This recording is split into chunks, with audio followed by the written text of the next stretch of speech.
Coincident IPL 18 মরশুম যখন প্রথম শুরু হয়েছিল তখন কেকেআর ভার্সেস আরসিবির খেলা হয়েছিল। তারপর মাঝখানে 7 দিনের জন্য সাসপেন্ড করে দেওয়া হলো আইপিএল। তার কারণ ইন্ডিয়া পাকিস্তানের যুদ্ধের পরিস্থিতি দেখে, প্লেয়ারদের সেফটি, অডিয়েন্সের সেফটি দেখে বিসিসিআই 7 দিনের জন্য আইপিএল সাসপেন্ড করে দিয়েছিল।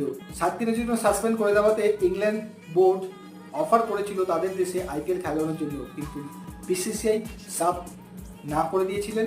তিনি বললেন আমাদের দেশে অডিয়েন্সরা এখানকার টিকিট নিয়েছে, তারা ওখানে গিয়ে খেলা দেখা তাদের পক্ষে সম্ভব নয়, তাই আইপিএল আমরা এখানেই আমাদের দেশেই খেলা করাবো, তবে 7 দিন পর যুদ্ধের পরিস্থিতি দেখে। যুদ্ধের পরিস্থিতি এখন নর্মাল থাকাতে আইপিএল 17 তারিখে ডেট ঘোষণা করা হয়েছে। আর এই 17 তারিখেই প্রথম খেলা কেকেআর ভার্সেস আরসিবি। আজকের খেলাতে আরসিবি না কেকেআর কে জিতবে সেটি কমেন্টস করে জানাবেন। ভিডিওটি ভালো লাগলে লাইক করে দেবেন।